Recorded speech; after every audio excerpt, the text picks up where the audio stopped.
Assalamualaikum warahmatullahi wabarakatuh. Perkenalkan, nama saya Nadia Dulestari dengan NIM 220845 dari kelas LC2 Manajemen. Di sini saya akan menjelaskan tentang kinerja dan penilaian prestasi kerja. Nah, yang pertama ada metode penilaian kerja. Metode penilaian kerja terbagi menjadi 3, yaitu ada tried metode, yang kedua ada behavioral metode, dan yang ketiga result metode. Tried metode yaitu ada graphic rating scale metode, yang kedua ada mixed standard scale metode, yang ketiga ada forced choice metode, dan yang terakhir ada SI metode. Yang kedua ada behavioral method. Behavioral method di sini ada critical incident method, behavioral checklist method, behaviorally anchored rating scales, yang terakhir ada behavioral observation scales. Yang ketiga ada result method, yaitu ada mengukur produktivitas, yang kedua manajemen by objective, dan yang ketiga balance scorecard. Slide selanjutnya yaitu penjelasan metode penilaian kinerja.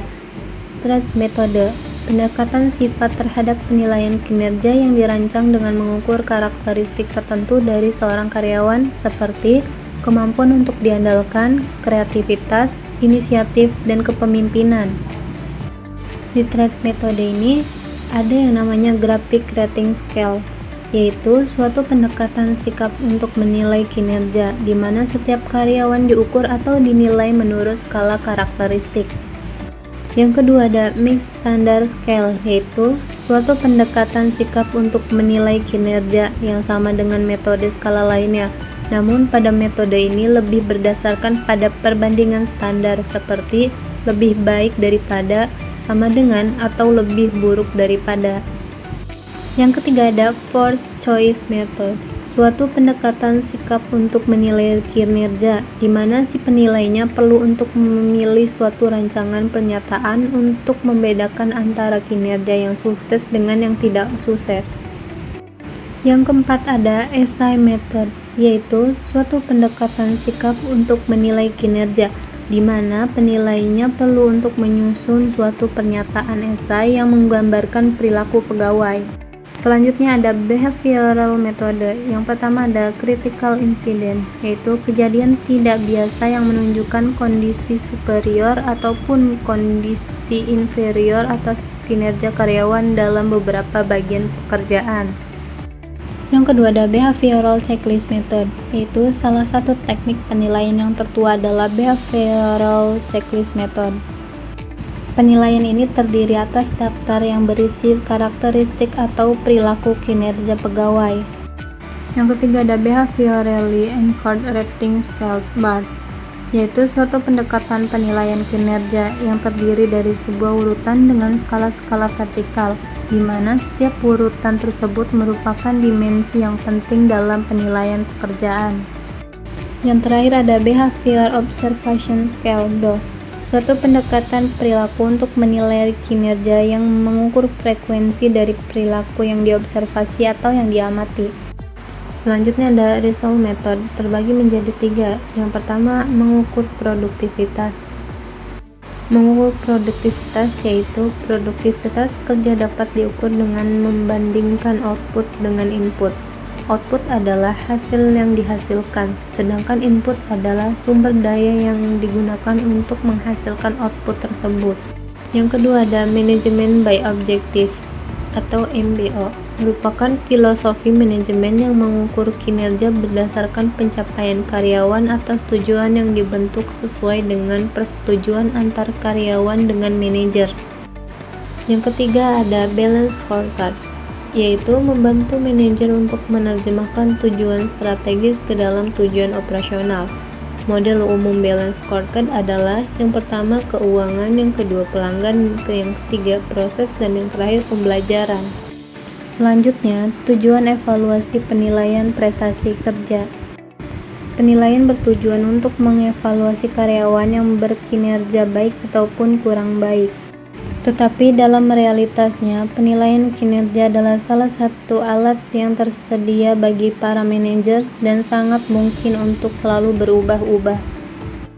Mereka dapat memiliki banyak tujuan, yang manfaatnya tentu saja diperuntukkan bagi organisasi dan karyawan yang kinerjanya sedang dinilai. Slide selanjutnya menjelaskan tentang penilaian prestasi kerja dinilai oleh. Yang pertama dinilai oleh manajer atau supervisor appraisal.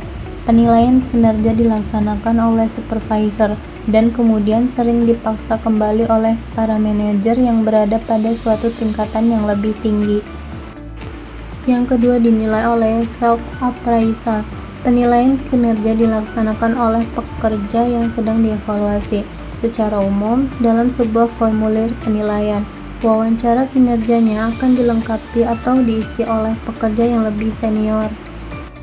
Yang ketiga dinilai oleh subordinate appraisal, yaitu penilaian kinerja atas yang dilakukan oleh karyawan bawahannya, di mana hal ini lebih sesuai sebagai perbaikan daripada hanya sekedar memenuhi tujuan administratif. Selanjutnya dinilai oleh peer appraisal, penilaian kinerja yang dilakukan oleh rekan atau teman dari karyawan tersebut. Selanjutnya dinilai oleh tim appraisal, penilaian kinerja berdasarkan konsep total quality management atau manajemen mutu terpadu yang mengutamakan penyelesaian berbagai tugas secara tim daripada hanya sekedar kinerja individu. Yang terakhir dinilai oleh customer appraisal, penilaian kinerja atau evaluasi dari para pelanggan baik secara eksternal maupun internal. Selanjutnya menjelaskan tentang pertimbangan dasar dalam menetapkan standar kinerja beserta contohnya.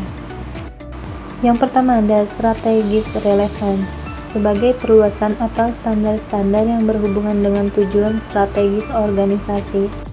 Nah, di sini contohnya, jika sebuah organisasi telah menetapkan suatu standar berupa 95% dari keseluruhan keluhan pelanggan dapat diselesaikan dalam sehari, kemudian hal ini relevan digunakan sebagai representasi mengevaluasi karyawan terhadap standar pelayanan konsumen.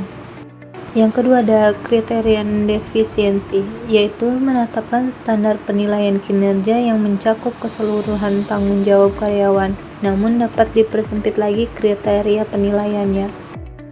Selanjutnya ada criterion deficiency, yaitu menetapkan standar penilaian kinerja yang mencakup keseluruhan tanggung jawab karyawan, namun dapat dipersempit lagi kriteria penilaiannya.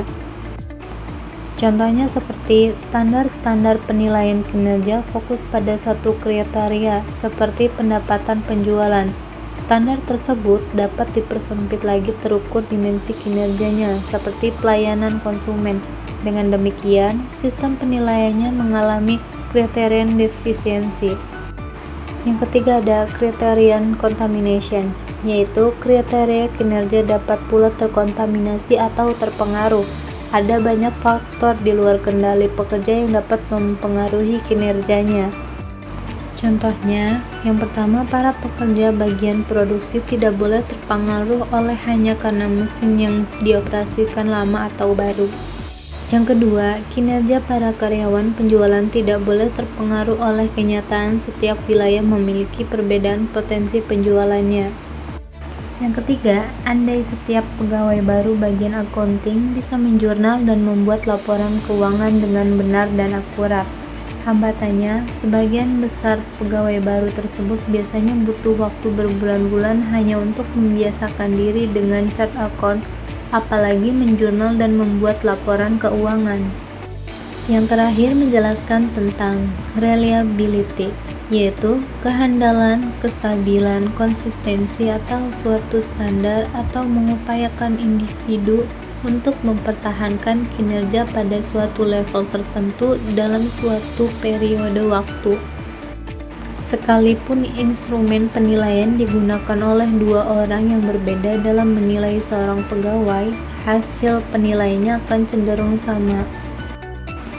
Misalnya, manajer memberikan penilaian prestasi atau pencapaian kepada para karyawannya. Seberapa miripkah skor karyawan setelah manajer menilai mereka kemarin atau besok atau minggu depan? Bagaimana perbedaan skor yang terjadi jika manajer yang berbeda yang melakukan penilaian? Itu saja yang bisa saya sampaikan, kurang dan lebihnya mohon maaf. Wabillahi taufik wal hidayah. Wassalamualaikum warahmatullahi wabarakatuh.